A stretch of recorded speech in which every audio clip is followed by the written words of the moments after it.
알 권리를 빼앗긴 전 세계 동포들을 위한 공식 지하 뉴스 상해 임시정부 15회 시작하겠습니다. 안녕하십니까. 저는 MBC에서 잘린 이상호 기자입니다.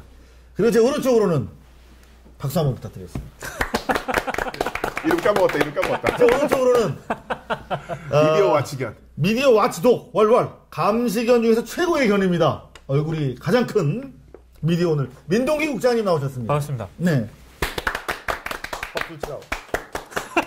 그리고 제 왼쪽으로는 몸싸움보다는 말싸움에 능하다는 빅트렌드 코리아 김남훈 대표 나오셨습니다.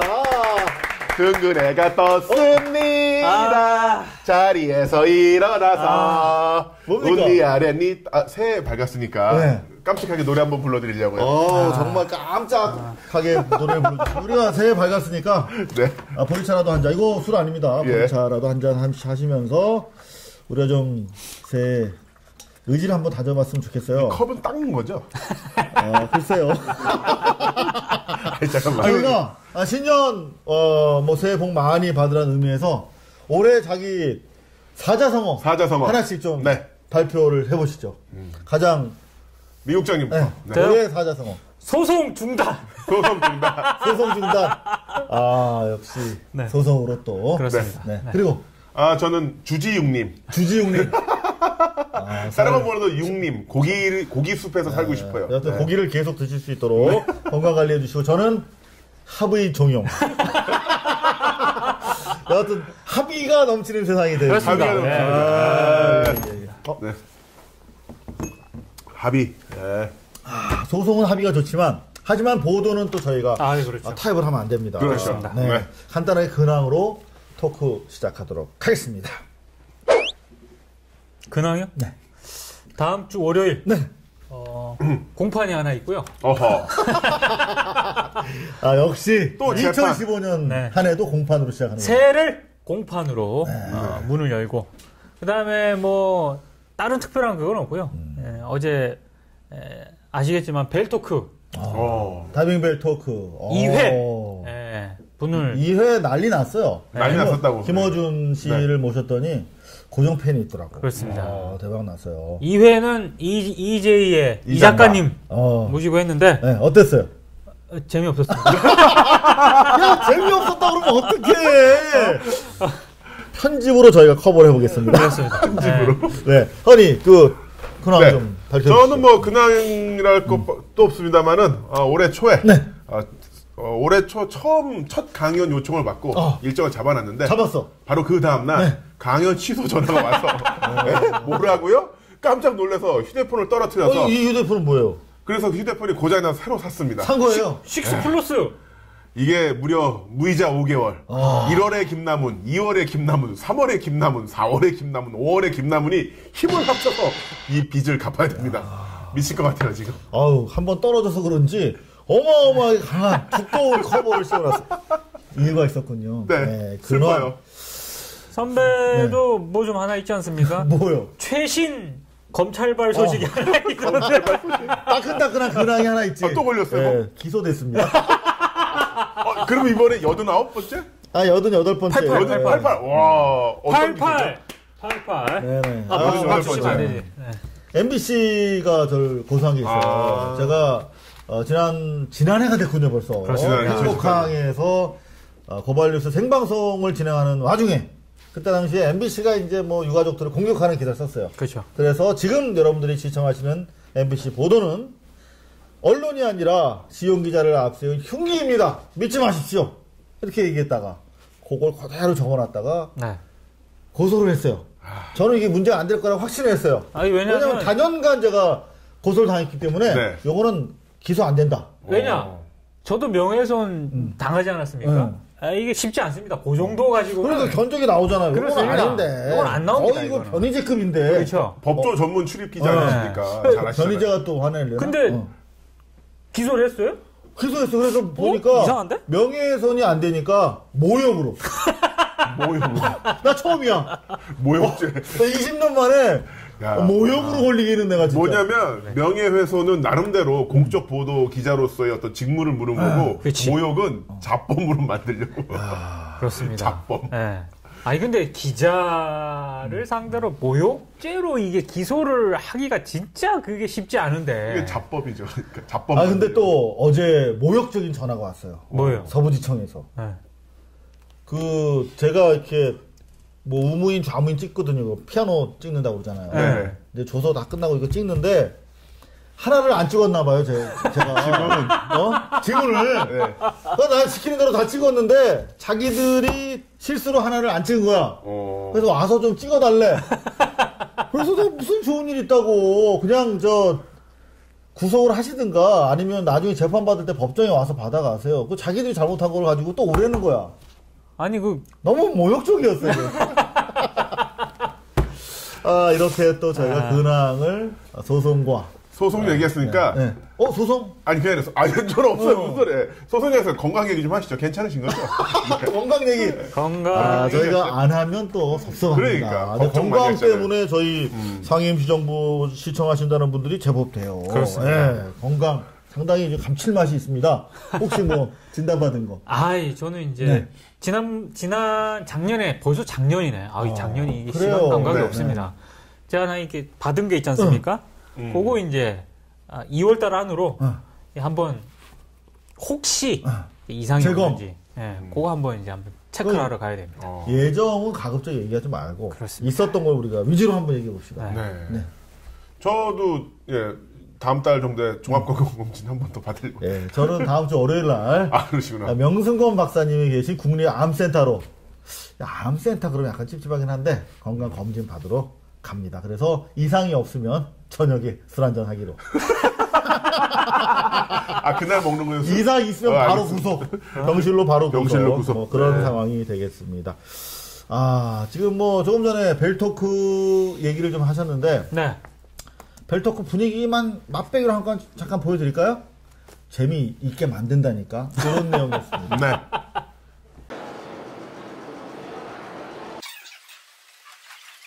벨토크 2회 시작하도록 하겠습니다. 박수!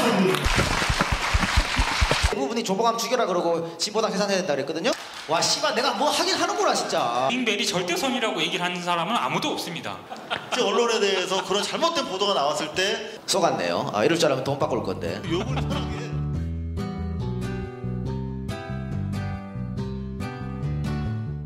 네, 흥행은 됐어요. 생각보다 EJ 네. 200만이 다운로드해서 본대요, EJ를. 듣는데요. 티켓 파워가 있더라고요. 많은 분들이 오셨는데, 여하튼 저희가 썩 재미는 없었습니다만은, 또 재밌게 만드는 기술이 있습니다. 저희가 믿어주시고, 조만간 준비되는 대로 업로드 해드리도록 하겠습니다.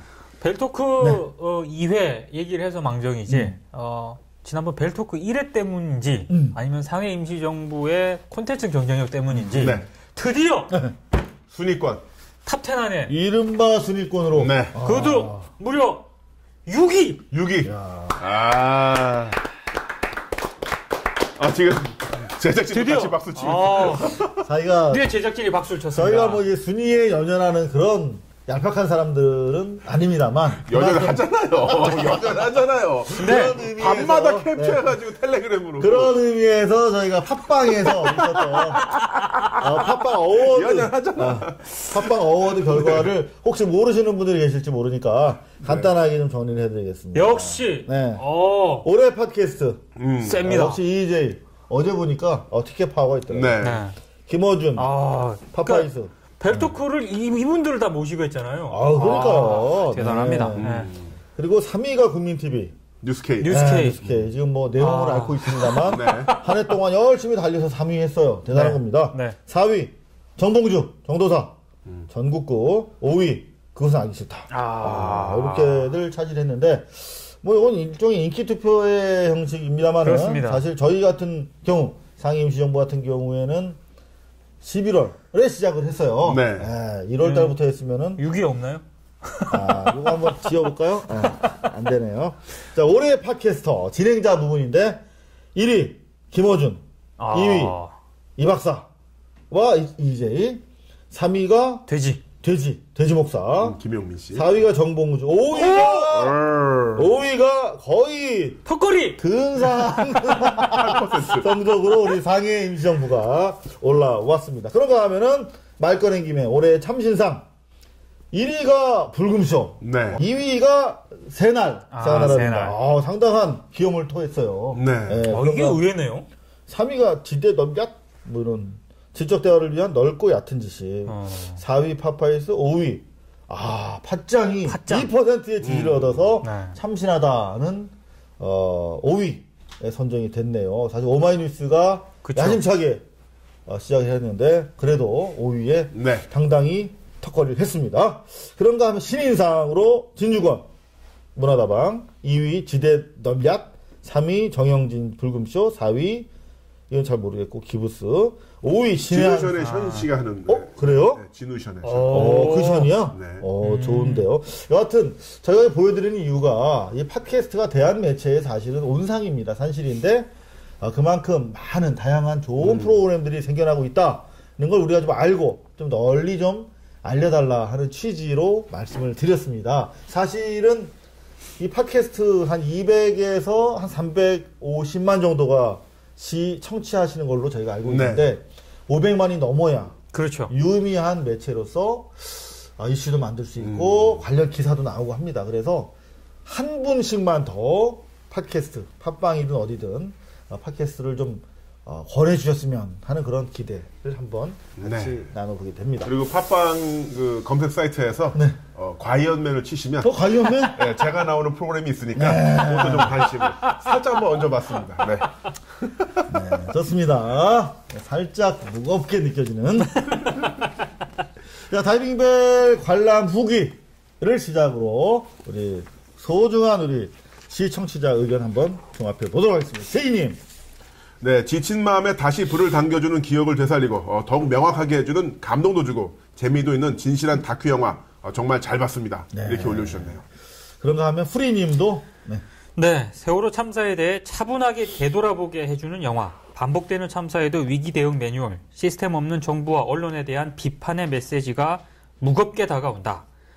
인간은 실수를 반복하는 존재라고 하지만 반성 없이 지나가기에는 너무나도 큰 사건을 다큐로 기록한 이상호 기자의 노력에 박수를 보낸다. 살짝 뒤늦게 막는 이런 건 있었어. 타이밍이 중요합니다. 정확한 정보 전달 후에 막는다. 네. 김재동이 왜 주진우의 입을 막았을까? 이러고 기사도 뜨더라고요. 자, 캔디드님. 자, 일반인으로서는 도저히 알 수 없던 진실을 보았습니다. 마음 아프고 괴롭지만 잊어버리면 안 될 내용이더군요. 잊지 않겠습니다. 장래희망의 기자라는 어린 아들과 다시 한번 또 볼 예정입니다. 감사합니다. 사실 저희가 다이빙벨과 관련해서 관람평을 이렇게 전해드리는 이유가 있습니다. 사실 세월호 또는 다이빙벨이 금기어가 되는 그런 상황입니다. 며칠 전에 미라클 여행기라고 하는 아주 웰메이드 다큐가 하나 있어요. 네. 그래서 CJ에서 대관을 해가지고 기자 간담 시사를 하기로 했는데 갑자기 취소가 됐대요. 왜 그런가 봤더니 이게 강정마을과 관련된 다큐예요. 네. 근데 그 주인공이 강정마을까지 3만 권의 책을 싣고 내려가는 걸로 시작을 하거든요. 그 배가 1년 전에 촬영을 했는데 세월호였어. 그러니까 부랴부랴 뒤늦게 이게 강정마을도 위험한데 말이야. 이게 세월호 영화 아니냐 그래가지고 내렸다는 소문이에요. 그러니까 그만큼 우리가 금기어가 된 거예요. 사회적으로 사실 터부가 돼 있습니다. 그래서 저희라도 세월호와 다이빙벨에 대해서 꾸준하게 여러분들과 함께 이야기해보자는 취지입니다. 네. 자, 태연님. 유가족들의 심정을 조금이나마 헤아릴 수 있었던 영화였습니다. 얼마나 안타깝고 답답했을지, 또한 메이저 언론이 얼마나 권력지향적이고 무능한지도 알 수 있는 계기였습니다. 네.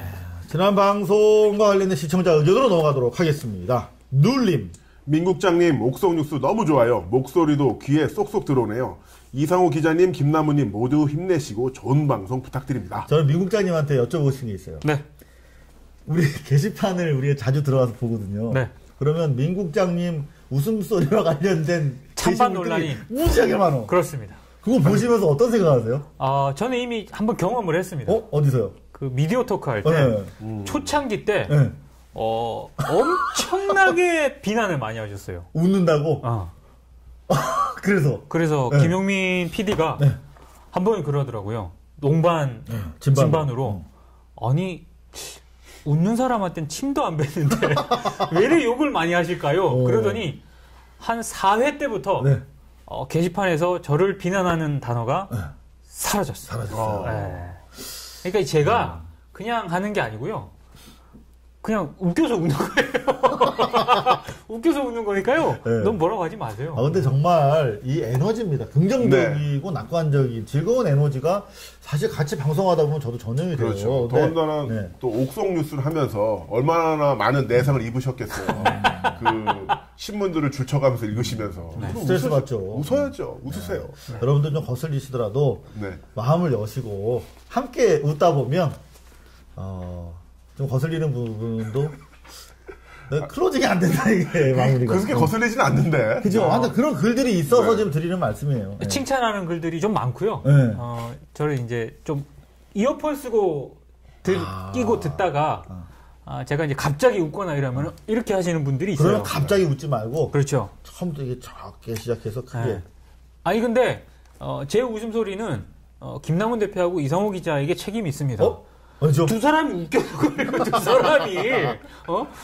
아무튼 알겠습니다. 조금 신경을 쓰도록 하겠습니다. 여하튼 침도 뱉지 말라는 웃음에 대한 얘기 가급적이면 계속 올려주셔도 아니 좀 당황스러울 것 같더라고. 그래서 한번 여쭤봤어요. 네. 사리자님, 네. 정기 후원자인 게 자랑스럽습니다. 이상호 기자님, 민동기 국장님, 김남훈 대표님 새해 건강 관리 잘하세요. 근데 진짜 이게 나이가 먹으니까 새해 복 많이 받으라는 얘기를 안 하고 그렇죠. 건강하라고. 건강.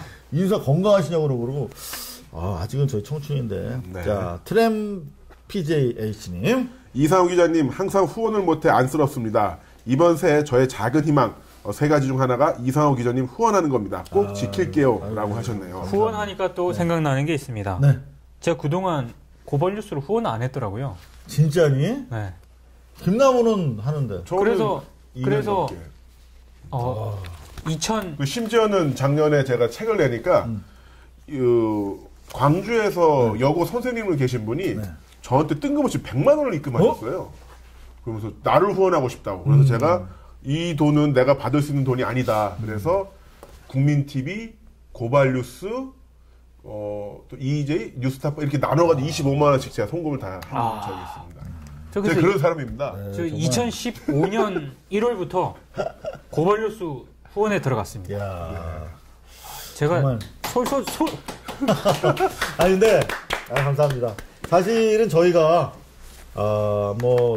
민족성이기도 하고 또 점잖은 체면에 돈 얘기하는 거 사실 저희 좀 꺼리게 되지 않습니까? 그런데 거의 모든 대한 매체들이 상당히 어렵습니다. 어려운 가운데 어려운 분들이 후원을 해주고 계세요. 그렇기 때문에 저희도 상당히 중하게 무거운 마음으로 귀하게 쓰려고 노력을 하는데 실제로 저희 고발뉴스 같은 경우에 후원해 주시는 한 10,000분들 중에서 대부분이 2,900원부터 저희가 후원이 가능합니다. 그렇기 때문에 2,900원 정도를 후원하시는 분들이 많은데 안타깝게도 한 700분 정도는 2,900원도 인출이 안 돼요. 깡통이야, 깡통. 그래서 여하튼 새해에는 그분들도 뭐 부자는 못 되시더라도 최소한의 넉넉함을 좀 깃들기를 한번 기원을 해봅니다. 자, 마지막으로 IDS 07441님. 벨토크 신선하고 재밌게 잘 봤습니다. 정말 고맙습니다. 익숙해지지 말자는 김어준 총수님의 말과 재밌게 살아남자는 민동기님의 말씀 공감하고요. 마음속에 새기게 됩니다. 이상호 기자님, 김어준 총수님 사랑합니다. 국립호텔 안 가시기를 빌고 또 기원합니다. 새해 모두 건강하시고 끝까지 즐겁게 살아남아요. 예. 1월 16일이죠? 네. 상해 임시정부로 여러분들의 의견을 소중하게 받듭니다. 불통시대 소통하는 방송이 되도록 하겠습니다. 자, 본격적으로 15회 순서 진행을 시작해 보도록 하겠습니다.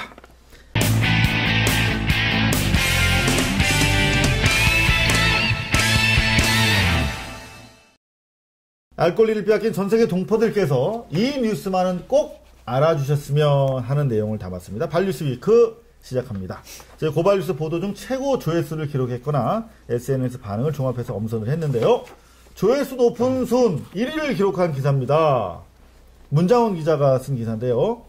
박관천, 경정, 우리나라 권력 서열 1위 최순실, 3위가 박근혜다 하는 내용입니다. 충격적인 기사였어요. 2위는 누군가요? 정윤회. 정윤회. 네, 그러니까 1, 2위가 최순실 부부, 3위가 박근혜.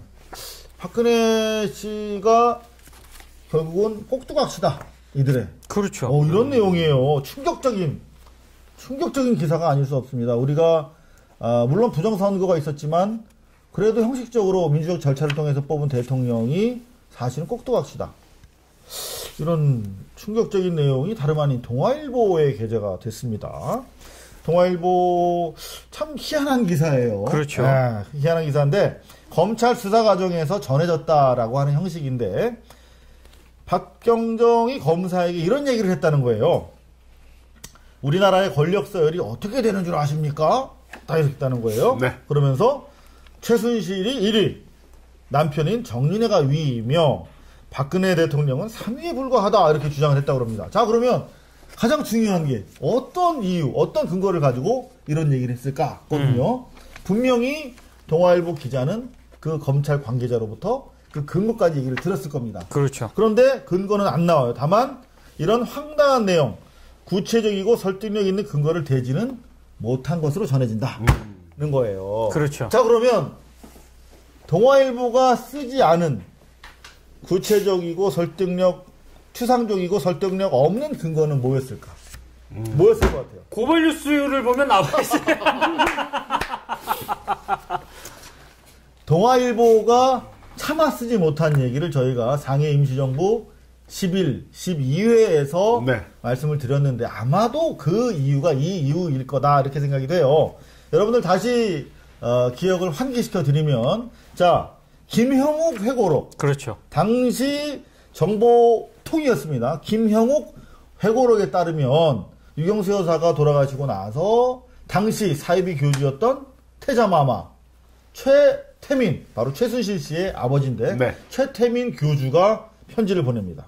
그래서 박근혜 양에게, 당시 박근혜 영예에게 유경수 여사가 내 꿈에 나타나신다. 그래서 너에게 얘기를 한다.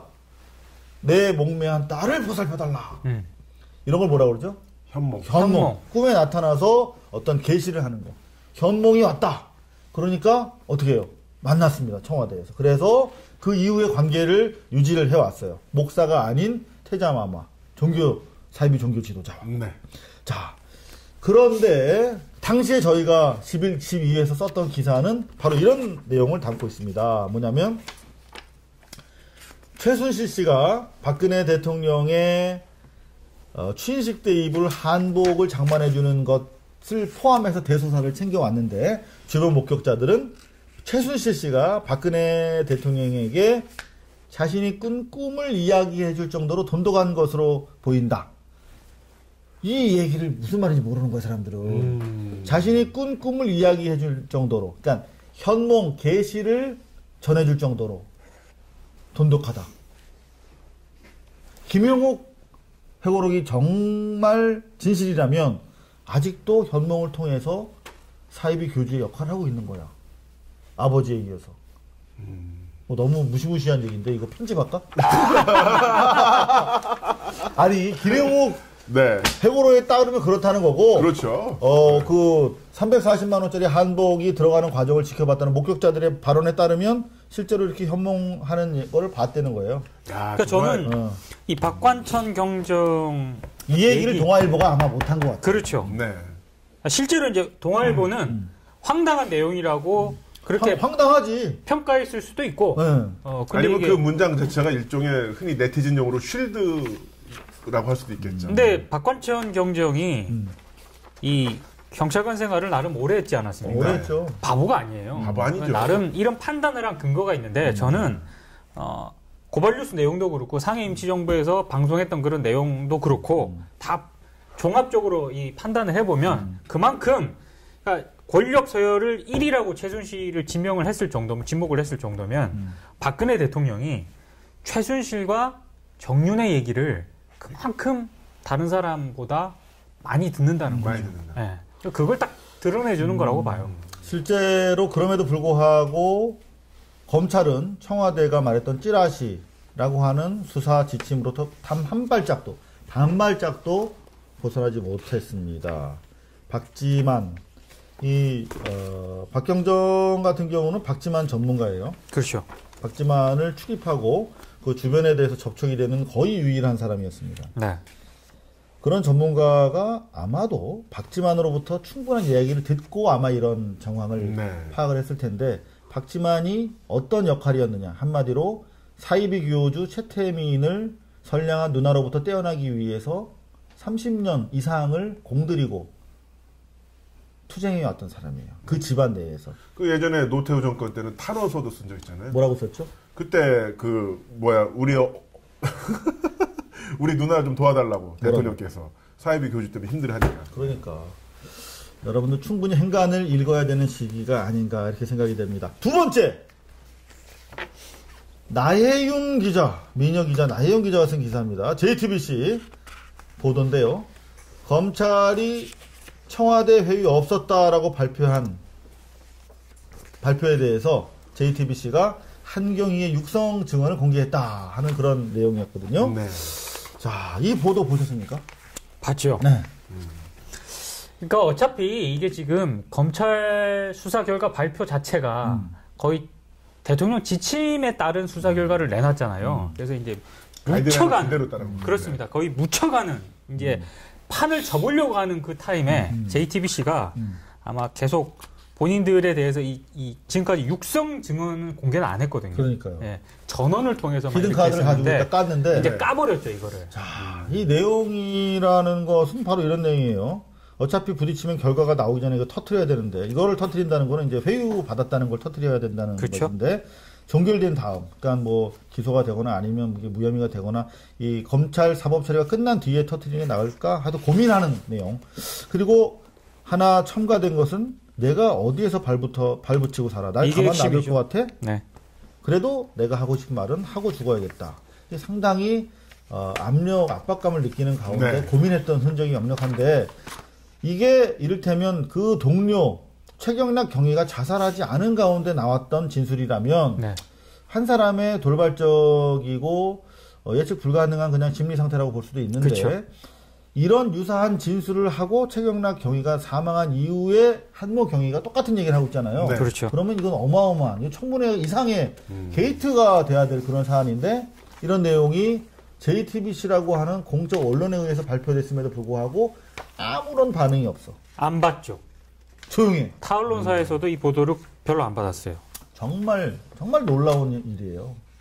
사람이 죽고 청와대로부터 최고 권력기관부터 회유를 받았다고 이런 얘기까지 나왔는데 아무도 기사를 안 쓰고. 만약에 이건 하나의 가정인데 국민의 정부나 참여정부에서 청와대와 관련한 이런 의혹이 불거졌다. 조중동 난리 났을걸요? 근데 저는 상당히 두려운 게, 이게 지금 아주 우리가 비행기를 타고 한 3,000m 상공에서 바라보자고요. 아주 그냥 멀리서. 그러면 이게 그 중앙에 권력 중심, 박근혜 씨가 있고 그 주변에서 잇따라 사람들이 죽고 있어요. 그렇죠. 3,000m 상공에서 보면 오촌 형제 사건도 그랬고, 그런가 하면은 검찰 수사 중에 권부의 비위와 관련된 조사 중에 사람이 죽어가. 계속 이렇게 죽어가고 있잖아요. 경찰도 죽어요. 자살을. 하물며 경찰이 국가 공권력의 말단에 있는 경찰도 죽어가. 그러면은 실제로 우리가 박근혜의 아킬레스와 관련된 이런 내용들을 취재하다가 우리도 죽어도 사회가 떠들어주지 않고 조용히 넘어가겠다라고 생각하면 그렇죠. 정말 두렵다고 느끼지 않을 수가 없어요. 이건 정말 대명천지에 어떻게 하다 이렇게 두려운 사회가 됐는가 하는 생각이 듭니다. 네. 자, 그런가 하면은, 야, 웃음이 부족하다. 이거 어떻게 된 거냐? 웃어봤어요. 가짜를 웃지 말자, 우리가.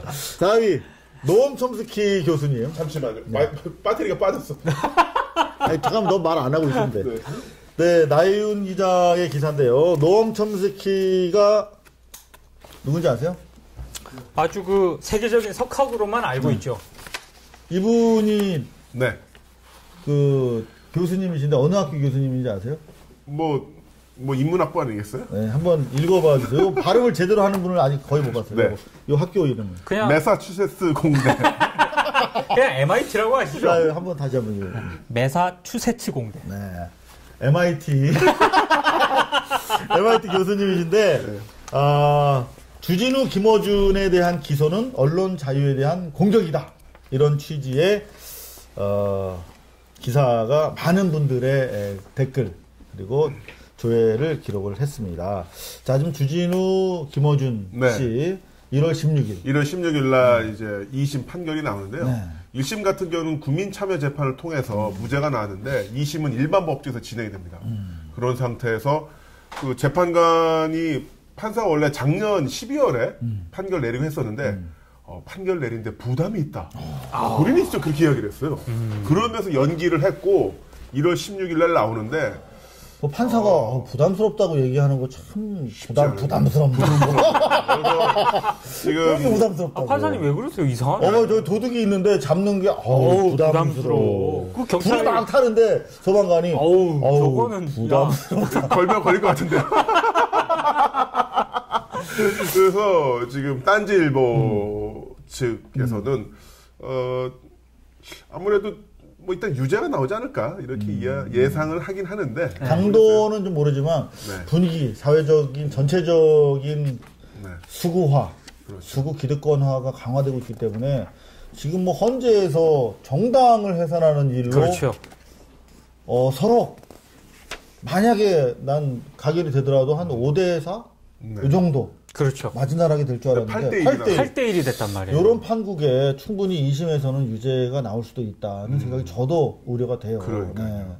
여하튼 우리 노엄 첨스키 매사 MIT 교수님께서 이런 말씀을 하셨어요. 한국의 민주혁명은 전 세계의 굉장한 본보기가 됐다.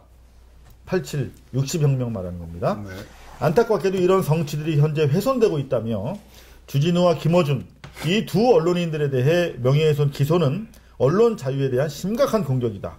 용기 있는 투쟁을 통해 쟁취한 민주 권리에 대한 공격을 즉각 중단할 것을 사법부에 호소하고 이들과 함께 뜻을 함께 한다라는 취지로 글을 보내주셨다고 합니다. 아니 뭐 MIT에서도 이렇게 교수께서 네. 이런 성명을 발표를 하는데 대한민국 언론학 교수들이나 이런 분들은 뭐 하시는 걸까요? 언론계가 그야말로 그렇습니다. 언론 개 같아. 실제로 이거는 세계일보가 지난번 검찰 압수수색에 저항했을 때 기자들이 힘을 못 그렇죠. 합쳤던 것처럼 이런 거는 언론사회가 적어도 개 소리를 듣지 않으려면 한데 뭉쳐서 표현의 자유를 막아줘야 됩니다. 그렇습니다. 벌써 1월 16일 날 이게 예정이 돼 있으면 벌써 막 성명서 나오고 막 그럼요. 그렇게 그리고 했었어야죠. 법원 서초동 법원 앞에 가서 언론인 기자들 유관 단체가 힘을 합쳐줘야 됩니다. 네. 지금 팟캐스터들 이 사람들 기자 아니라고 기자의 기득권을 가지고 이 사람들 업수인 여기는 것인지 정말 심대하게 그 부분에 대해서 실망을 느끼지 않을 수가 없는 그런 상황입니다. 그럼에도 불구하고 우리 주진우 씨, 시사인의 주진우 씨가 당당하게 또 새로운 방송을 시작을 했어요. 애국소년단. 애국소년단. 네. 어떤 방송인지 잠시 맛배기 한번 보시겠습니까? 관리를 너무 열심히 하다가 보니까 에이 그만하라니까 그 얘기를 왜 자꾸 해. SDS가 하지마. 감사 행사 있어 내년에. 그거 알아야 돼. 안다고 이 새끼야. 정규직과 비정규직의 차이가 크다 그러니까 중규직 만든다 그러지 않습니까? 어르신들을 위한 거 또는 청년들을 위한 거 그분들한테 하는 건 왜 전부 다 비용이고 지출이라 그러냔 말이죠. 우리 생각 가지고 뭐 하고 있는지 잘 봐야 돼요. 특급 정치 뉴스 하나 알려드리겠습니다. 정윤회 씨 축하드립니다. 잠깐 스톱. 내 나가고 난 다음에 야 난 이거 못 들었어. 나하고 관계가 없어. 잠깐만 난 이 얘기 나올 때 나가.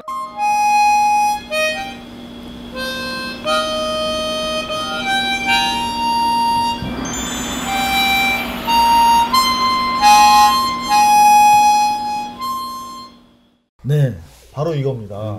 지금 뭐 새로운 포맷, 그렇습니다. 서로 엄청난 인기몰이를 하고 있어요. 네. 방송 자체는 3달 전에 촬영한 것으로 알고 있고요. 3달인가 2달 전에.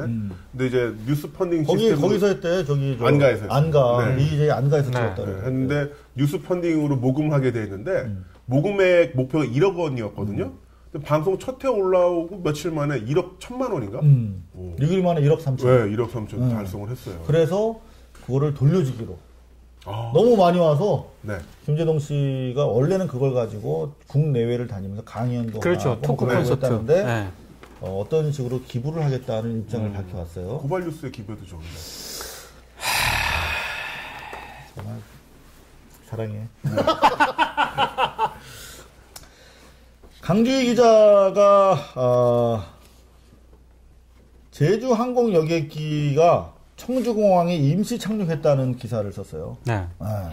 이거 뭐 저희 단독으로 나갔는데 5시간이나 기다렸답니다, 무려.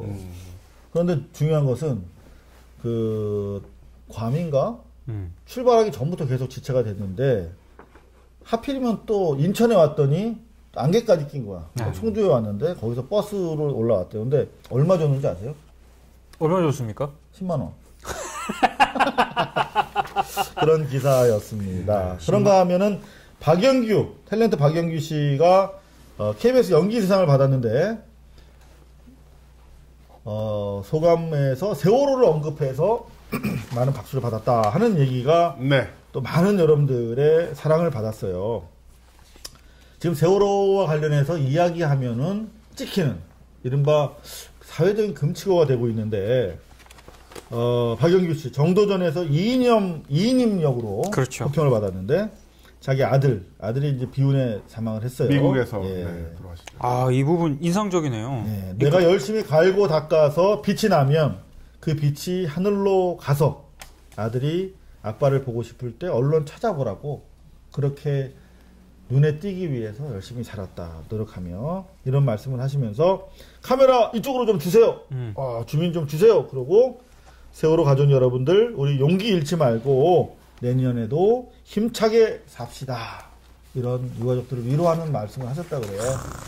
그런데 정말 저희가 이게 리본을 다는 일부러 이제 큼직한 리본을 달았는데 리본 단 차나 사람을 보면 유가족분들이 그렇게 힘이 난답니다. 그렇죠. 더구나 이런 TV에서 유가족들에게 이런 말씀을 하셔가지고 우리 유가족들이 큰 힘을 받았다는 또 기사가 있었는데 최민수 씨도 그렇죠. 그런 말씀을 보태주셨어요. 최민수 씨와 관련해서는 네. 혹시 뭐 준비하신 게 예, 업앤다운에서 제가 또 모시고 이야기를 네. 나눠볼 생각입니다. 본격적으로 최민수 씨에 대해서는 업앤다운 업앤다운. 한간에서 뜨고 있는 코너입니다. 그렇습니다. 업앤다운에 대해서 말씀을 들어보도록 하겠습니다. 그러면 마지막으로 새정치 대 진보 진영의 신당 지지도 초접전 뭐 이런 기사가 저희가 출고가 됐었는데 많은 분들이 관심을 보냈어요. 실제로 여론조사 전문기관인 휴먼리서치가 여론조사를 했더니 국민모임이라고 지금 신당 주도 세력들의 이름이 국민모임이라고 불리고 있는데 창당이 될 경우에 이 신당의 정당 지지도가 18.7%로 예상이 돼서 새정치민주연합의 21.1%와 오차 범위 안에서 경쟁하고 있는 걸로 이렇게 나타났습니다. 특히 야권의 주요 지지 기반이죠. 수도권, 호남, 40대, 50대가 신당이 새정치연합과 대결할 때 더 대등하거나 앞서게 지지할 것이다. 라는 내용으로 여론조사가 이루어졌다고 그래요. 상당히 의미 있는 조사 같은데 어떻게 보십니까? 저는 사실 신당도 그렇고요. 그 새정치민주연합도 그렇고 지금 야당은 바닥까지 지지율이 떨어져야 된다고 생각을 합니다. 더 많은 시대를 겪어야 한다. 아예 바닥까지 떨어져야 그래야 야당이 재편이 더 확실하게 될 수 있지 않을까. 지금 다들 박근혜 대통령 지지율만 보잖아요. 저는 근데 박근혜 대통령 지지율은 누차 얘기하지만 야당이 뭔 짓을 해도 지지하는 새누리당을 지지하는 세력이 있기 때문에 마지막 30%가 그렇습니다. 일단 기본이 거기선 30%에서 출발을 하거든요. 그걸 자꾸 쳐다보면 안 되고 야당이 이렇게 지금 지금 전국이 이렇게 한쪽으로 쏠리는 게 지금 야당의 존재감이 없기 때문이라고 생각을 하는데 지금과 같은 어정쩡한 지지율 말고요. 정말 지지율이 바닥으로 떨어져 보십시오. 야당이 지금처럼 저렇게 이중대라는 소리 듣지 않습니까? 이중대. 어떻게 보십니까? 전 야당 아까 존재감 말씀하셨는데 AM 라디오 생각이 나요. 자동차 AM 라디오 그렇죠. 있잖아요. 이게 왜 있을까? 작동을 하는 건가? 음악은 나오는 건가? 주파수는 어떻게 맞추는 거지? 아예 존재 자체를 잊어버렸는데 말씀하신 것처럼 아예 진짜 그 초점 박살이 나야 더 떨어져요. 뭔가 더 새로 어떤 개편이 되지 않을까? 야, 근데 김남훈 씨 얘기가 훨씬 더 자극적으로 그게 팍팍 꽂히는데. 이거 걸리나요? 김남훈 승. 아니 그게 걸릴까봐. 예. 자, 발뉴스위크가 현장에서 취재한 마지막 뉴스 하나만 더 추가로 말씀드리겠습니다. 쌍용차 해고자 전원복직 문제. 올해 작년에도 2014년에도 해결이 되지 않고 지나왔는데 대법원도 네, 대법원에서도 파기환송을 했고요. 굴뚝에 지금 올라가 있는가 하면 땅에서는 오체 투지, 모든 온몸을 땅에다가 붙이면서 정성을 다하는 그런 행진이 엄동설안에 계속되고 있습니다. 그 현장을 다녔습니다.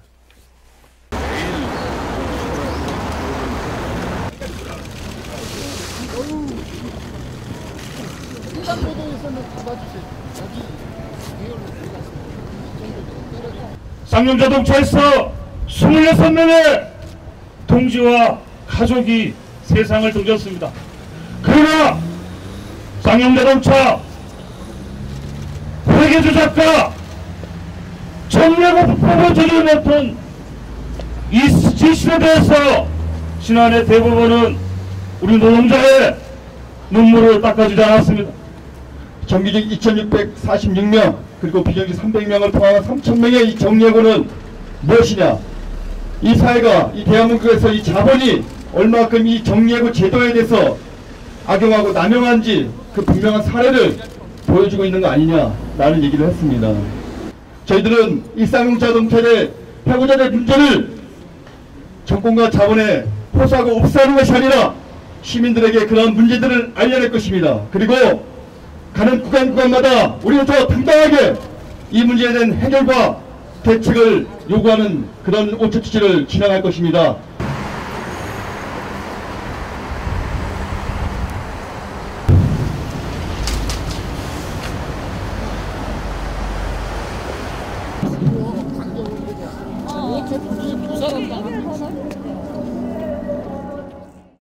굴뚝에 이분들이 오른지요. 네. 8일 기준으로 27일째입니다. 네. 한 달이 벌써 다 됐네요. 그렇습니다. 이제 조금 있으면 한 달인데 더 이제 좀 가슴 아프게 하는 거는 여전히 사측의 태도인데요. 이게 아시겠지만 굴뚝 점유 풀고 쌍용차가 사용하게 해야 한다. 근데 만약에 이거를 어길 시 또 1인당 100만 원씩 내라. 그러니까 2인이면은 2인 기준으로 200만 원이네. 그렇습니다. 완전히 무슨 뭐 초특급 호텔 스윗룸도 아닌데. 그렇죠. 아니 근데 이건 그러니까 최소한의 어떤 배려, 인간에 대한 배려, 사회적 약자에 대한 배려, 이게 한국 사회는 2015년이 됐어도 여전히 이게 기대하기 어렵다는 것을 상징적으로 보여주는 사건이라고 봐요, 지금. 사회적인 수준을 결정 지을 때 우리는 이런 얘기 합니다. 그렇죠. 예. 뭐 신자유주의의 철학자가 한 말인데 가장 그 사회에서 힘들고 그렇습니다. 소외받은 사람들의 생활 수준과 그들의 행복도가 사회의 지표가 된다는 얘기예요. 정말 최소한의 톨러런스, 관용도 없는 정말 너무나 각박한 사회로 가는 것 같습니다. 네. 이 와중에 또 이런 오체 투지하고 생존권을 위해서 싸우는 사람들을 위해서 곁에 있어주고 힘이 돼줘야 될 경찰이 또 불법 체증하다 걸렸어요. 그렇습니다. 오마이뉴스 기자 사칭해가지고. 네. 다행이다. 고발뉴스 기자 사칭 아니에요. 네, 시청자 여러분과 함께 웃으면서 나눠봤습니다. 발뉴스 위크였습니다.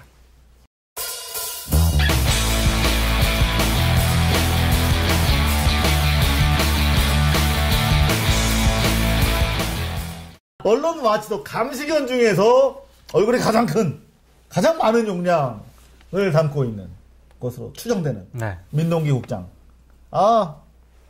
옥성뉴스 기대됩니다. 오늘 옥성뉴스는 네. 뭐 많이 가져오셨어요, 뭐. 많이 가져왔는데요. 좀 남사스럽습니다. 네. 남사스럽더라도 좀 이해를 해주시고.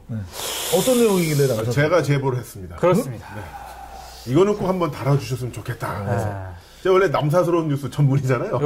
요런 쪽에 김 대표가 상당히 빠릅니다. 그럼 대충 짐작이 가는데요. 혹시 성추행? 뭐 비슷한 거죠. 성추행 기사? 그렇습니다. 네. 이게 프리미엄 조선이라고요. 조선일보가 유료로 운영하는. 조선이 사실상 실패를 자인한 바로 그렇습니다. 그 유료 뉴스 서비스. 그렇습니다. 근데 거기서 아직 안 끝났어요? 계속 하고 있어요. 네. 올해 1월 5일자에 정인갑의 중국 엿보기라는, 그러니까 계속 그런 약간 피핑 이렇게 엿보는. 중국 엿보기라 해서 중국과 관련된 이런 뭐 역사 이야기도 하고 뭐 그런 거를 쭉 연재를 해오신 분이에요. 근데 1월 5일자에 갑자기 이런 글을 올리십니다. 어떤 글일까요? 네. 한국 성희롱 기준 북한과 중국에 비해 과하다. Let's do it. 일단 저는 이 제목만 딱 봤을 때 약간 기분이 안 좋았습니다. 아니 첫 번째로 든 생각. 아니 북한하고 중국은 인권 지수로 봤을 때 저 밑에 있는 나라예요. 네. 공산당 나라잖아. 공산당이잖아요. 근데 북한하고 중국을 성희롱을 가지고 왜 북한하고 중국을 비교를 했을까? 성희롱은 인권에 있어서 가장 중요한 바로미터인데. 그렇습니다. 지금 북한 인권법까지 제정되고 있는 마당에 북한을 찬양하는 거죠. 부러워하는 거 아니야 지금? 아니 그러니까 북한하고 중국에 비해서 우리 한국이 과하다? 이 사람 뭐지? 이렇게 생각이 든 거예요. 그래서 읽어봤는데. 네, 그랬더니 좀 내용이 좀 민망합니다. 이를테면 이런 겁니다. 제가 지금 전문은 이게 프리미엄이잖아요. 그래서 전문을 논란이 되고 나서 들어가서 보려고 했더니 돈을 내야 되잖아. 근데 제가 차마 조선일보 프리미엄 뉴스를 결제를 하기가 싫은 거예요. 건당 500원인가? 아니 그래서 500원도 난 500원도 싫어. 야. 그래서 좀 어떻게 좀 결기 있다. 그렇습니다. 결기 있다. 어떻게 좀 다른 쪽을 이렇게 했는데 그 기사가 삭제가 됐어요. 논란이 되니까. 논란이 돼서 그래서 다른 매체에 인용된 거를 제가 좀 봤죠. 야, 간접적으로. 간접 보니까 좀 그렇습니다. 이를테면 이 부분은 김 대표가 설명을 해주실래요? 네. 그 초기에 이런 부분이 있습니다. 필자와 중국에서 이제 동포 교수들 남자 셋, 여자 셋 이렇게 회식하고 노래방을 갔는데 필자와 여성 한 명만 서로 알고 다른 사람들은 초면이었다. 얼큰해진 김에 노래방에 가서 신나게 놀았는데 이튿날 그 여자들로부터 전화가 왔답니다. 여자가? 어제 실례를 좀 한 것 같은데 죄송하다. 그러면서 여기 이미지를 보시면은요. 그 다음에 어떻게 됐대? 걸려왔다. 실하고 잘려 있어요. 여기서부터 확인이 안 돼요. 여기서부터. 근데 요거를 전형적인 이거 야설. 얼마나 궁금해. 근데 이거를 결제하신 분이 계십니다, 여러분. 김남훈 대표께서 결제를 하셨어요. 그 내용은 뭐냐면은 여자분이 여자가 실례했다 그러고. 그래서 노래를 부르다가 얼굴이랑 이렇게 몸이 이렇게 좀 닿았는데 뭐 저희가 실례한 거 아니냐. 그래서 오히려 여자분들이 그렇게 이야기를 해왔다. 아니 근데 노래하다가 어떻게 하면 얼굴이 닿죠? 뭐 이렇게 듀엣을 했겠죠. 합창을 하고 뭐 이런 거겠죠. 아니 이렇게 해도 이게 얼굴 닿기가 쉽지 않은데 이렇게 했나? 그랬는데 그래서 중국 여자분들 참 착하다. 이런 식이었으면은 만약에 한국이었으면은 이게 문제가 되면 우리가 더 뒤집어 썼을 텐데 오히려 저런 상태에서 여자분들 더 양해를 구하시고 이게 참 살기 좋다. 그러면서 자신의 추억담 이야기하시죠. 참 여기 쓴 대로 제가 읽겠습니다. 쓴 대로 읽어주십시오. 꼬마 남자 아이들에게 만져보고 여물었으면 태워주고 여물지 못했으면 못한다. 그래서 어디 그 만지는 게 어디냐? 거기입니다.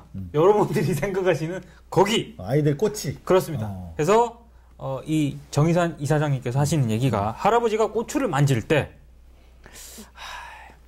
그것이 벌떡 살아나면 기뻐하며 좀 더 주무른다.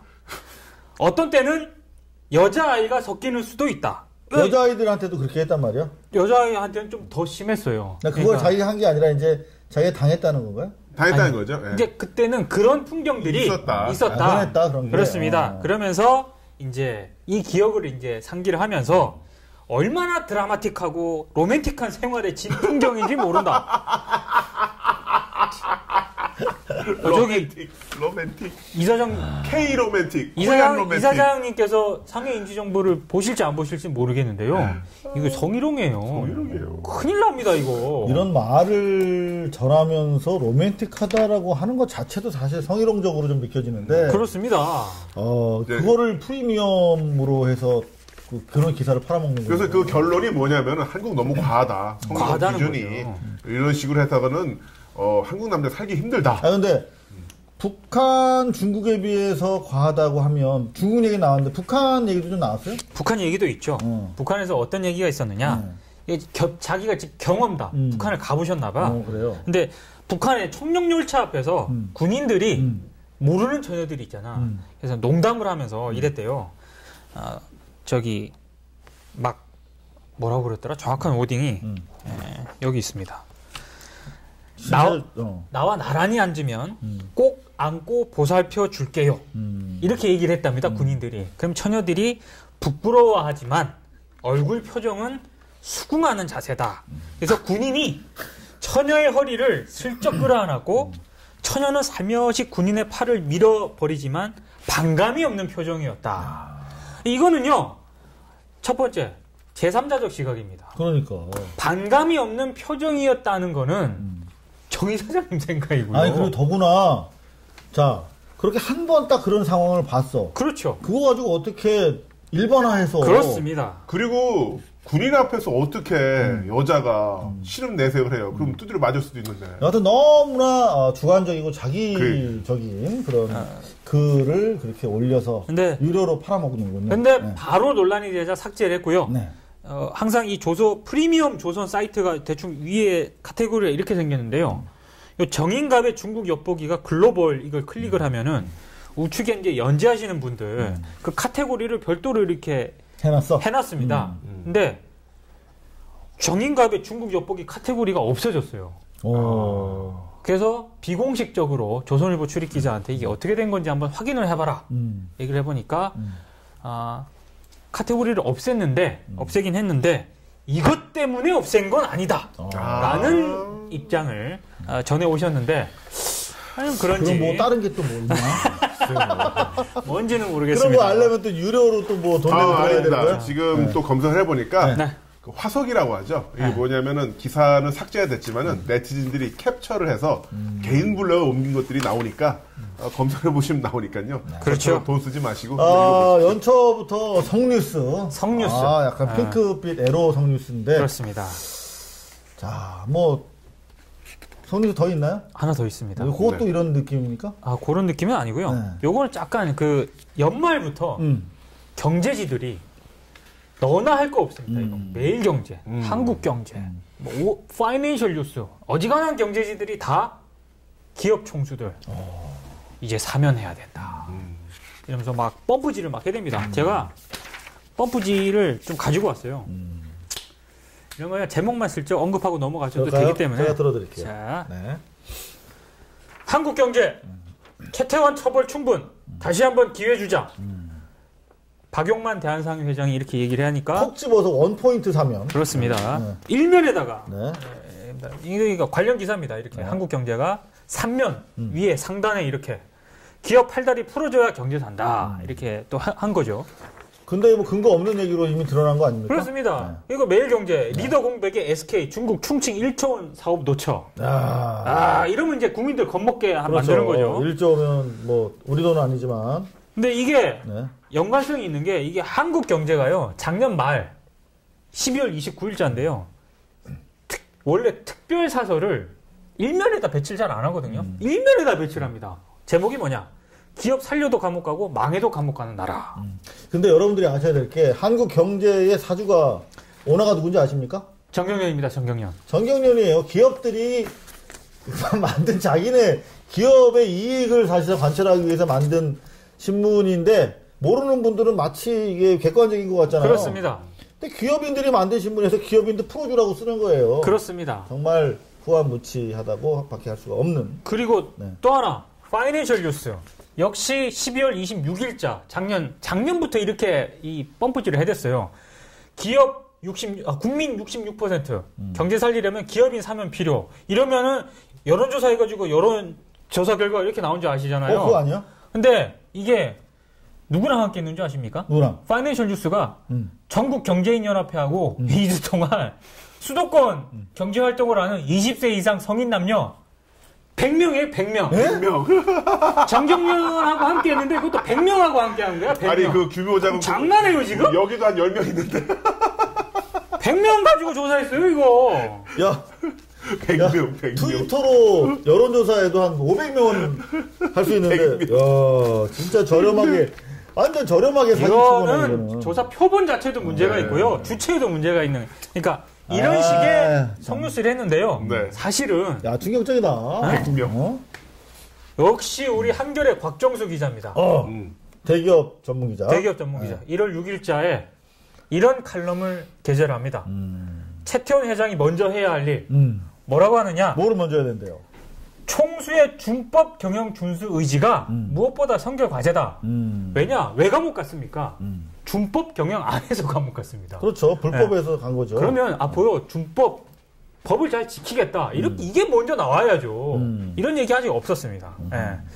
어떻게 했느냐? 보통 사제 출연하고 사회 환원하고 이런 식으로 총수들이 항상 해왔었거든요. 근데 그런 거는요, 부수적인 겁니다. 그리고 출연도 안 했어요. 그렇습니다. 말만 하고. 출연도 안 했고요. 그리고 또 하나, 이사회 감시 견제 기능을 강화하도록 해야 돼요. 사회이사들 거수기 노릇하죠. 이사회 아는 사람들 다 꽂아놓고 제대로 감시 안 합니다. 이런 거를 강화하겠다라고 제도적으로 딱 표방을 하면, 공언하면 끝나는 문제입니다. 언론 경제지들이 저렇게 나설 문제가 절대 아니에요. 그러니까 순서가 잘못된 거거든요. 확실하게 잘못됐습니다. 저 기사만 보면 회장님들이 교도소에서 엄청나게 고생하시는 것 같은데 아닙니다. 1년에 변호사 접견이 1000번이에요. 1000번. 그렇습니다. 1000번. 1년에? 예. 계속 가는 거죠. 하루 종일. 뭐 1년, 2년에 1000번. 그럼 뭐 법에 대해서 공부 많이 해서 나오시겠네요. 근데 이게 네. 경제지들이 이렇게 군부를 막 뗐지 않습니까? 요즘 쑥 들어갔습니다. 왜냐?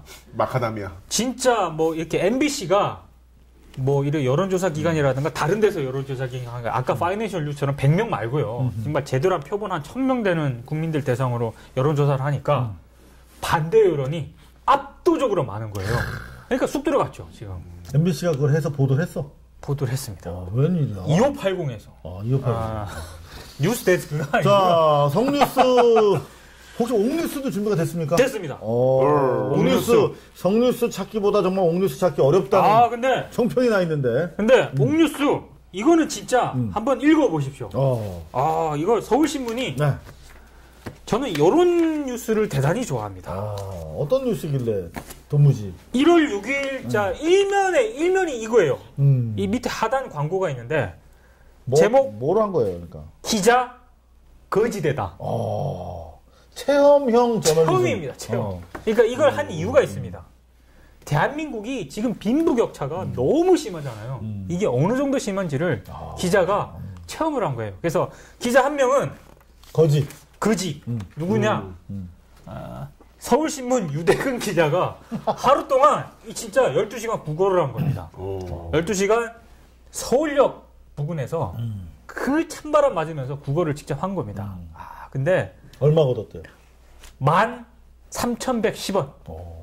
근데 여기서 저는 진짜 감동받은 것 중에 하나가 경찰이 있지 않습니까? 와서 아저씨 추운데 여기서 이러시면 안 된다고 이게 법적으로도 약간 걸린대요. 그래서 그런 얘기를 하고 갔는데 정말 그 먹을 거 있잖아요. 그 와중에도 먹을 거 이렇게 쥐고 힘내시라고 고생 많으시다고 이런 시민들이 계셨다는 거. 따뜻한 거죠. 그런 얘기들을 딱 전하면서 정말 이 기자가 정말 힘들었다고.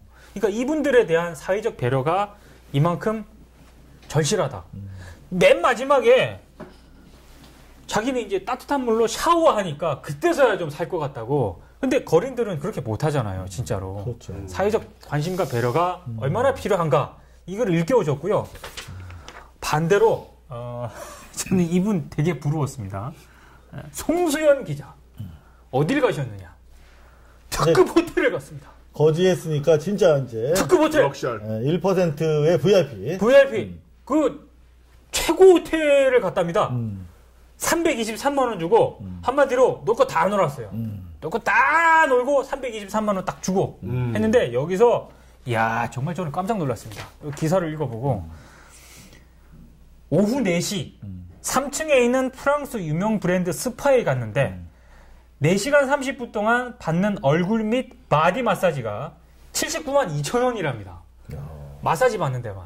4시간 반 동안 마사지 받으면 그냥 흐물흐물해서 몸이 없어지겠다. 그거 어떻게 받아요? 4시간 반 동안.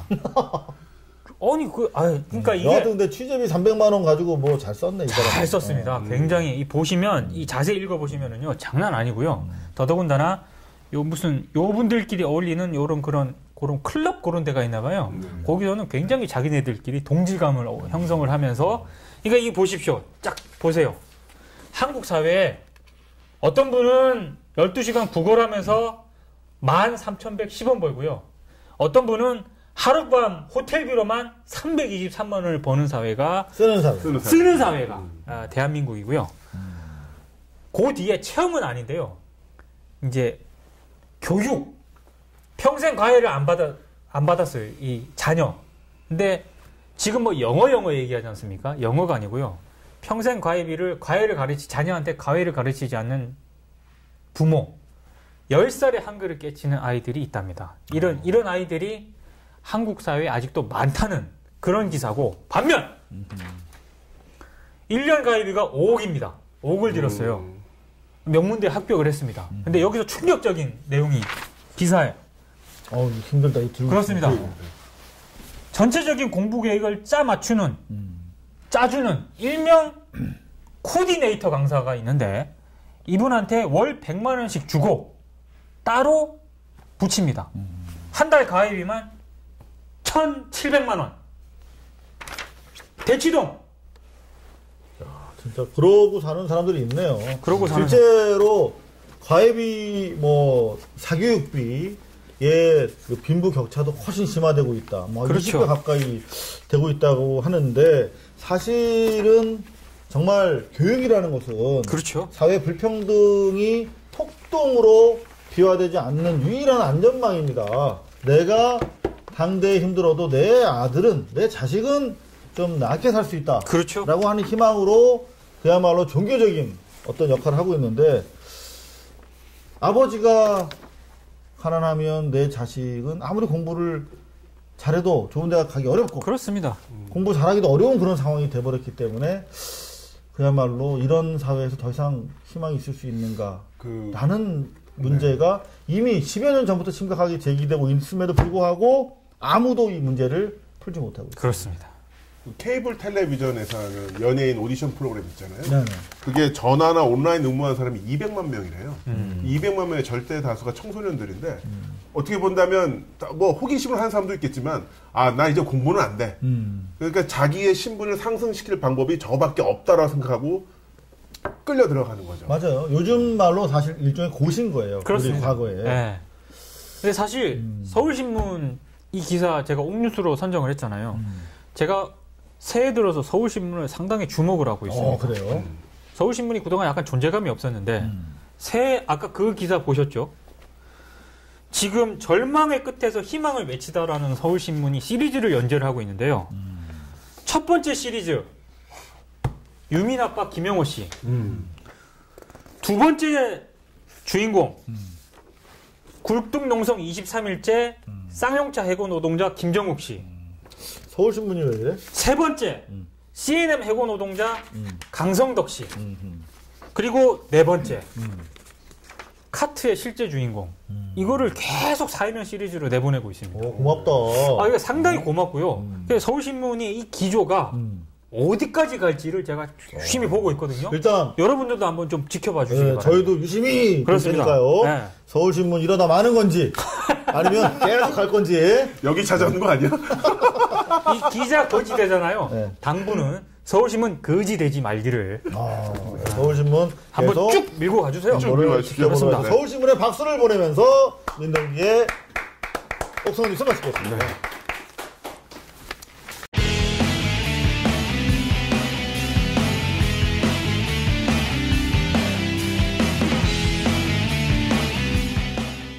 자, 저희는 사실 방송 전부터 정말 김남훈의 업앤다운. 그렇습니다. 네. 사실 한간에 어마어마한 관심과 돌풍을 몰고 오고 있습니다. 굉장히 부담스럽네요. 그렇게 말씀하시면. 이번 주부터 동영상을 1시간 반 이렇게 무겁기 때문에 네. 더구나 팟빵이 동영상이 좀 약해요. 그렇습니다. 접속이 많으면 많이 끊어지고 하는 게 있어서 저희가 가볍게 20-30분 분량으로 몸통, 머리, 꼬리 3개로 나눠서 올리고 있어요. 옥송뉴스 옥송뉴스 꼴찌! 몸통이야, 몸통. 좋아요가 제일 적어. 근데 좋아요 꼴찌예요. 김남훈의 업앤다운 1위요. 좋아요가 제일 많어. 그게 이제 끝에 있어서 그런 거죠. 끝에 메뉴. 저런 또 겸손. 어떻게 겸손하기까지 하니? 싸움도 잘하면서 그럼. 겸손하기도 하고. 야, 그래서 네. 오늘 기대를 잔뜩 저희가 하고 있습니다만은 조금 전에 최민수 씨가 네. 업다운 중에 그럼 뭐예요? 당연히 업이죠. 당연히 업이요. 네. 그리고 또 우리가 다운에 관심이 많아요. 네, 그렇습니다. 오늘 다운은 바로 황교안 법무부 장관이 되겠습니다. 법무부 장관. 네. 나 그분이랑 잘 아는데. 잘 아시죠? 네.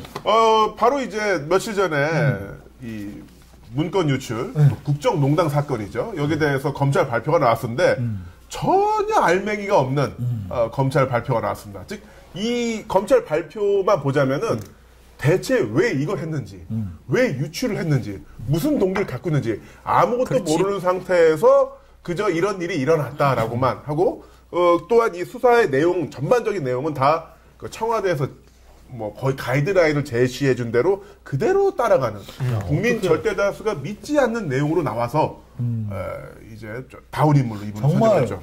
검찰이 정말 머리 좋은 사람들이 네. 가 있어요. 그렇죠. 그래서 이럴 때면 이렇게 관에서 찍어 눌러서 수사가 시작되는 경우 네.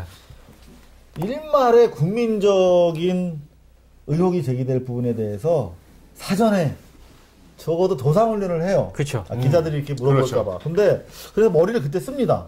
그래서 옴짝달싹 못하게 정권의 비율을 맞추면서도 국민적인 어떤 지탄의 대상이 되는 걸 좀 피하려고 하는. 그렇죠. 네, 피탄. 그렇지. 그런 노력을 좀 하는데 그런 노력 전혀 안 했어. 전혀 안 했어요. 너무 편하게 했어. 너무 편하게 했고 이 사건이 좀 웃긴 게 뭐냐면은 그 대한항공 회항 마카다미아 회항 사건이 비교된 게 너무 많아요. 사실 이 대한항공 회항 사건 같은 경우는 처음 알려진 것은 그 블라인드 앱이라고 해서 익명 게시판 앱을 통해서 외부로 알려졌거든요. 그 외부로 그렇게 알려졌고 그 상태에서 사건의 핵심에 있는 조현아 전 부사장을 그 2번 조사하면서 구속영장 신청을 하고 또한 여모 상무 사건을 은폐하려고 했던 사람도 구속하고요. 또한 국토부 조사관도 은폐하려고 했기 때문에 또 구속을 했죠. 아주 원칙대로 싹 흘러갔어요. 그렇죠. 근데 똑같은 일종의 그 문건 유출이라고 보더라도 자 그러면 이 유출된 경위가 아니라 그 조현아 상무 전 부사장처럼 핵심에 있는 사람은 정윤회 씨잖아요. 그렇죠. 근데 정윤회 씨 같은 경우는 아주 극지인이 모셔다가 극지인이 이제 조사를 하고 잘 보내드리고 그리고 끝났어요. 아니 그냥 올라갔잖아요. 네, 그냥- 정윤회 같은 경우는. 그냥 올라갔어요. 네. 그냥 올라갔고 그 상태에서 이 문건이 박지만 그 회장한테 넘어갔다고 하는데 왜 넘어간 거야? 그것도 예우가 없어요. 그러니까 왜가 없죠. 왜가 없어. 왜가 없는 최소 상태에서 6하원 측에 그렇죠. 따른 네. 다양한 질문들이 가능한데 그 질문에 대해서 답이 그렇죠. 하나도 없어요. 그러니까 왜냐하면 마카다미아 회항 사건은 6하 원칙에 따라서 탁탁탁탁탁 진행이 되면서 구속할 사람 구속하고 짜자자 진행이 됐는데 문건 유출 사건은 문건 유출이 아니죠. 국정농단 사건 같은 경우는 핵심 인물에 대한 조사가 제대로 진행이 안 됐다는 게 누가 봐도 명백한데 그냥 흘러갔었고요. 또한 조응천 비서관에 대한 그 영장이 기각됐을 때 바로 또 그때 언론에서 그 복수하기 위해서 문자가 또 흘러나왔죠. 조현아 전 부사장의 동생 조현민 씨가 언니에게 보냈다는 복수할 거야. 복수할까 문자가 바로 그날 공개가 됐는데요. 그렇죠. 생각해 보세요. 이 피의 사실로 그 구속당한 상태에서 수사를 받는 사람의 문자 내용을 볼 수 있는 사람이 가족이랑 그 다음에 검찰밖에 없는데. 가족도 못 봐요. 가족도 못 보나요? 네, 검찰밖에 없어요. 압수당했거든요. 그렇죠? 그러면 누가 그거를 언론에 검찰이 의도적으로 알렸을까요? 올려주는 거죠. 제가 그 얘기 안 했어요. 제가 검찰 조사 많이 받아서 알아요. 아, 그렇죠. 예, 그래서 절대 의도성 없이 움직이지 않아요. 그러니까 사실 그런 식으로 보면 마카다미아 회항 사건도 왠지 이걸 덮으려고 이렇게 크게 이슈를 만든 게 아닌가 생각이 들고요. 그런 의혹에 대해서 네. 검찰이 해명이 안 되는 상황이 된 거죠, 지금. 네, 안 되는 상황이고 또 하나 맨 처음에 이 문건을 찌라시라고 했다가 찌라시면은 그냥 아무런 가치가 없는 거잖아요. 그렇죠. 찌라시가 없는데 결국 이 사건을 문건 유출 사건으로 걸고 들어가면서 청와대 기록물로 인정을 했습니다. 근데 이게 또 어떤 역풍이 있냐면요. 예를 들어서 이명박 정권 같은 경우는 청와대 민정수석실에서 작성한 문건은 청와대 기록물이 아니라고 판단하고 전부 다 그 폐기를 했어요. 왜냐하면 이 청와대 민정수석실이 하는 일이 그 대통령 주변 사람들에 대한 비위를 많이 조사를 하잖아요. 그렇죠. 그래서 뭐 친인척이라든가 이런 걸 조사를 하는데 민감하잖아. 이걸 어떻게 다음 정에 넘겨줘. 다 폐기를 했는데 만약에 검찰의 논리대로 한다면 청와대 민정수석실에서 작성한 문건 지금 약 1,300건 정도 있는 걸로 알고 있거든요. 이거를 넘겨줘야 돼요. 다음 정권에. 그렇죠. 그리고 사실 말씀 잘하셨습니다. 방금 국가 기록물로 인정을 했기 때문에 네. 사실 이게 국가 기록물인데 찌라시야. 그러니까 자기 모순에 빠지는 거죠. 자기 모순에 그러니까 국가 기록물인데 찌라시 수준의 사실이 아닌 거야.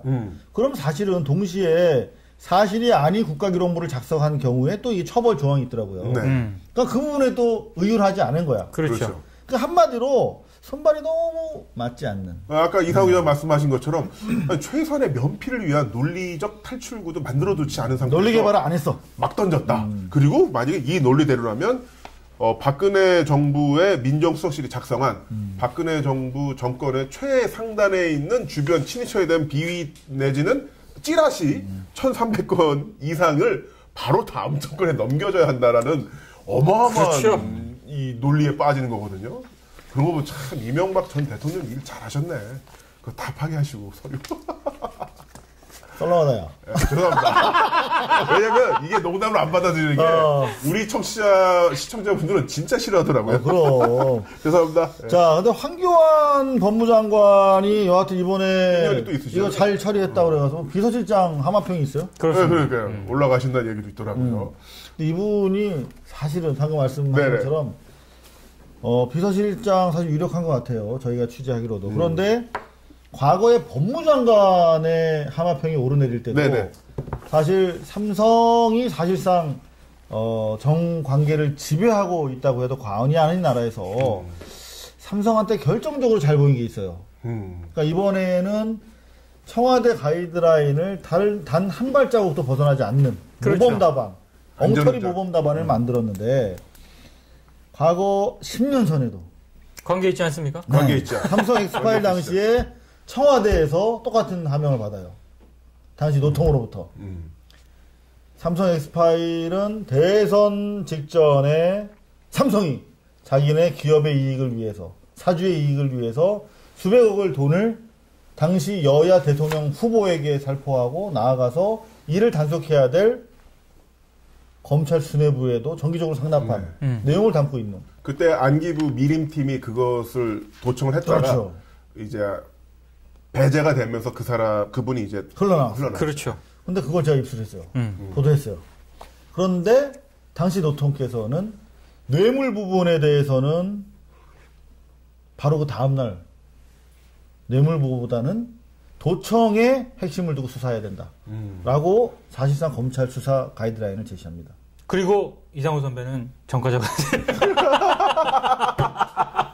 그 얘기를 왜 하는데? 아니 뭐 그 노회찬 의원도 결국 에피소드로. 그래서 실제로 뇌물에 대해서는 전혀 조사하지 않았어요. 그리고 도청에 대해서만 조사를 해가지고 똑같습니다. 삼성 이것이 씨는 똑같습니다. 무혐의를 받았죠. 네.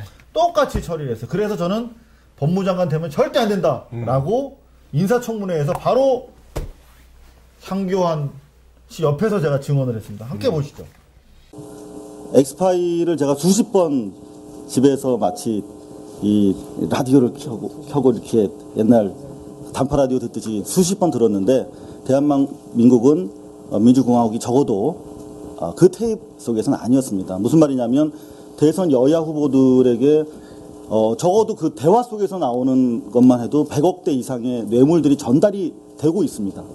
그리고 국회의원을 꽂고 그런가 하면 언론이 가세하고 있고 그거를 바로잡아야 될 검찰은 뇌물로 사로잡혀 있고, 다시 말하면 구테타가 발생한 거죠. 그러니까 자본이라고 하면 어렵지만 돈으로 국가 권력이 거래되고 있는 그런 상황인데, 그렇다면 오늘 후보자께서는 5.16 구테타에 대해서 자기 입장을 밝히지 않으셨는데, 국민들은 사실 박근혜 정부 들어서 잘하길 저도 바랍니다. 하지만 혹시 또 구테타 나는 거 아닌가 정말 두렵거든요. 그렇다면 과거에 삼성에 의한 구테타를 여기 처벌하지 않으신 분이 여기 계십니다. 근데 또 어떤 구테타, 어떤 형태의 구테타가 일어날지 모르는 상황에 이분이 과연 법무장관으로서 그런 걸 또 막아주실 수 있을지 저는 상당히 회의적이기 때문에 제가 기자로서 사실 이런 자리에 앉는 것이 과분함에도 불구하고 제가 나왔습니다. 그러니까 저는 그렇게 생각을 합니다. 당시에 이건희 씨를 최소한 한 번은 불렀어야 되는 거 아닌가. 그분이 제일 두려워하는 게 검찰 조사라고 들었습니다만은 이건희 씨도 부르지 않았고, 그리고 안강민 검사장을 비롯해서 당시 떡값 검사 7명, 뇌물 검사, 뇌물 의혹 검사 7명도 제대로 수사하지 않았습니다. 그 대상이 기자건 검사건 상관없이 국민적 관점이 가장 중요하다고 생각합니다. 국가 공무원이잖아요. 검사 이전에 국민이고 공무원인데, 그러면 국민적 어떤 그 법의식을 어느 정도 준용해서 보다 적극적인 수사를 했어야 된다, 이렇게 생각합니다. 아, 어떻게 보셨어요? 할 말 없다. 바로 옆에 있는데 모든 게 여기 함축이 되어 있습니다. 바로 좀 사이좋게 지내요. 그러세요. 바로 옆에 있는데 이렇게 악수를 했어요. 근데 당대의 법무장관 후보인데 손이 축축해.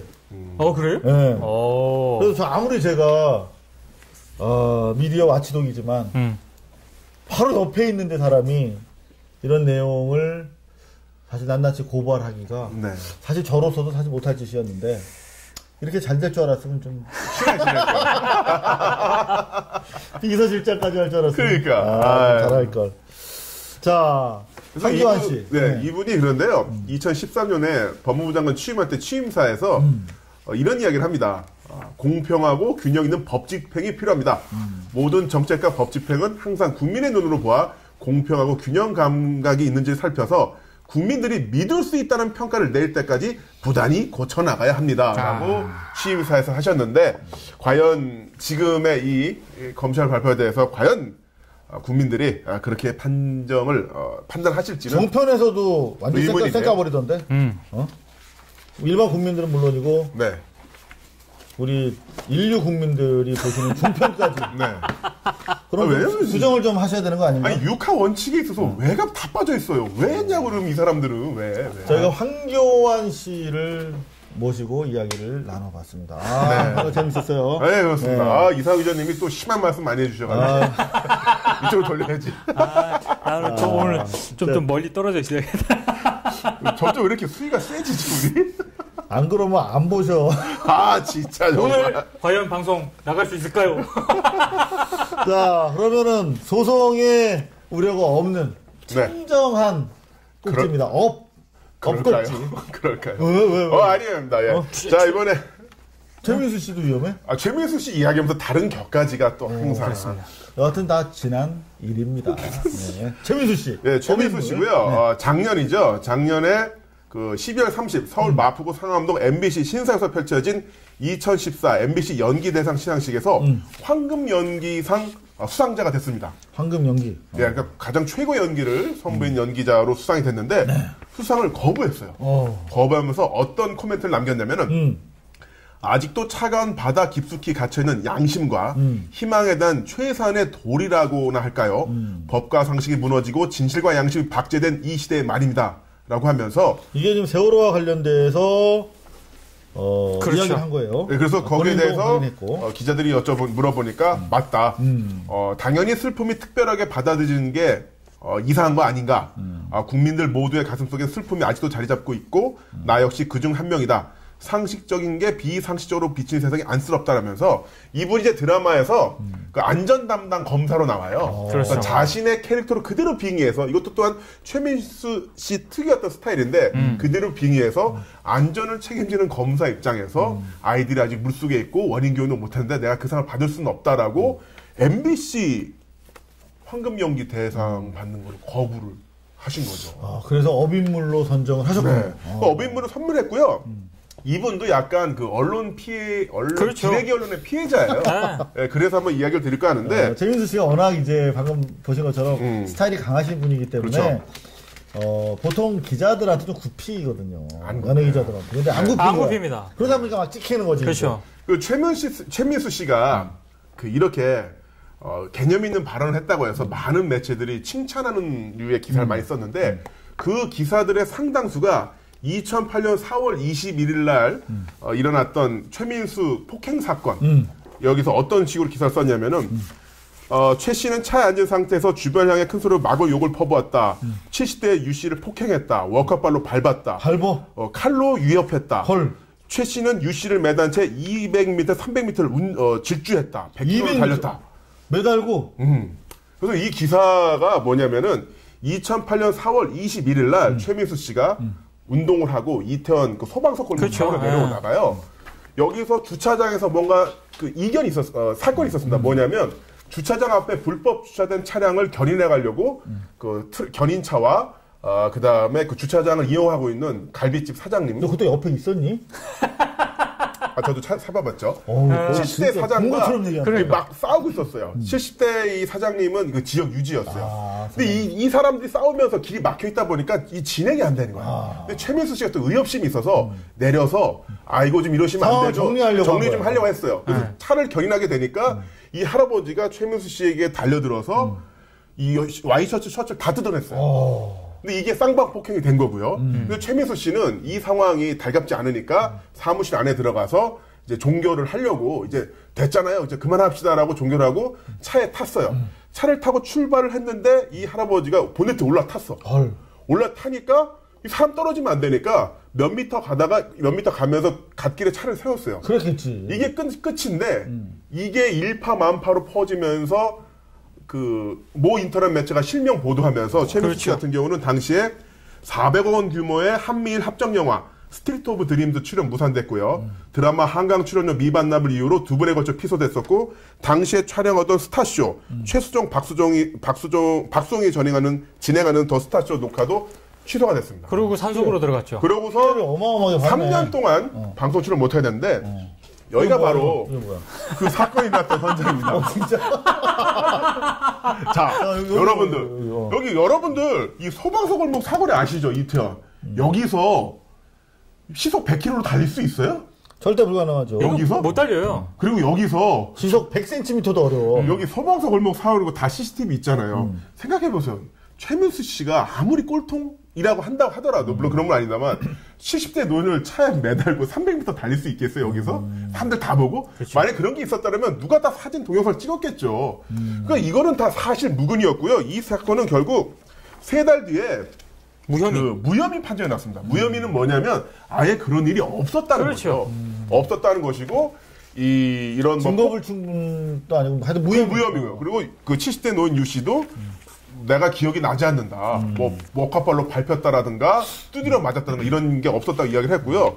나중에 이 기사를 쓴 사람이 누구였냐면은 그 허지웅 씨. 요즘 연예 평론가로 유명한데 이분이 바로 그 월간지에 이 기사를 썼는데 그 최민수 씨의 그 무죄를 확증해주는 그런 기사를 썼는데 이 기사가 나중에 단행본으로 나온 거에 어떤 내용이냐면은 경찰을 찾아가서 그때 무슨 일이 있었냐 물어봤는데요. 허지웅이? 네. 경찰이 어떤 이야기를 하냐면은, 이거 취재하려고 찾아온 기자는 당신 처음이다. 진짜요? 네. 대한민국 수백 개의 매체가 기사를 썼는데, 다 그냥 떠다니는 내용들만 쓰고요. 그러니까 70대 노인 할아버지 말씀만 일방적으로 듣고 그냥 쓴 거네. 근데 할아버지 말도 아니고요. 나중에 신고한 사람 할아버지 아니라 목격자가 신고를 했는데, 그 목격자도 그냥, 아이고, 최민수가 사람 때려요. 이런 소리 듣고 신고했다라고 해요. 그러니까 이게, 그 최민수만 굉장히 억울한 사람이 된 거예요. 이게 인터넷, 그러니까 어뷰징의 초기 단계라고 봐야죠. 초기 피해 사례는. 네, 그러니까 그 세월호도 전원 구조 오보 때문에 가장 골든타임 놓쳤잖아요.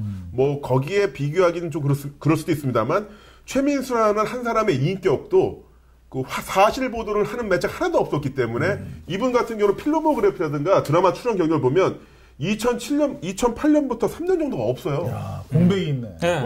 완전히 끊겼죠. 끊겼고 나중에 무죄 판결 났습니다만 무혐의가 났습니다만은 그 어떤 매체도 정정이나 보도를 하지 않았고요. 사과도 안 했고요.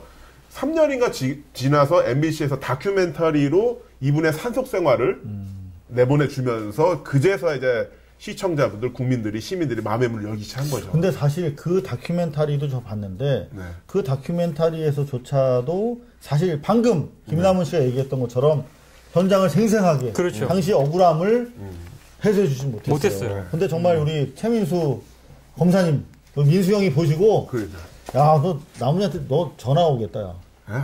진짜 이렇게 시원하게 얘기해 준 건 처음이야. 그거 한번 해주세요. 뭐? 성대모사. 뭐? 이렇게 하면 가르치고 뭐 그런 거 있잖아. 그런 것도 가능해? 아니요.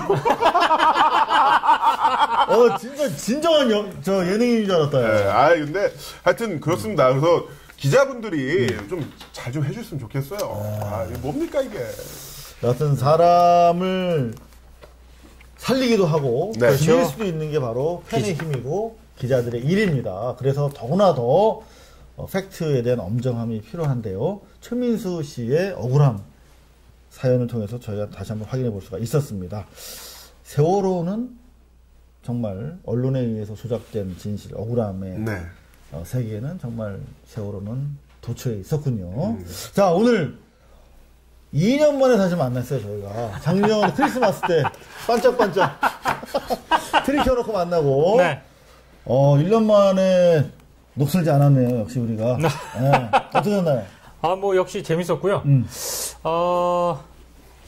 순위권을 좀 2015년도에는 한번 노려봐야 되지 않을까라고 했는데 어제 또 이상우 선배랑 또 아주 농도 깊은 얘기를 나눴습니다. 여러분, 이상우 선배는 5위 안으로 들어가는 걸 바라지 않습니다. 왜? 1등을 하면은 너무 주목을 받는답니다. 바로 검찰 수사가 들어올 수 있기 때문에 5위까지만 저희가 그렇습니다. 그 5위 진입하는 때 저는 이제 방송 그만두는 거예요. 오늘 어떠셨어요? 오늘 너무 즐거웠습니다. 오늘도 민동기 국장님이랑 이상우 기자님의 어떤 그 넓은 지식과 깊이 있는 어떤 해설에 감동을 했던 그런 하루가 아니었나 싶습니다. 네. 자, 오늘은 저희가 끝나고 연초 회식을 좀 점심에 하겠습니다.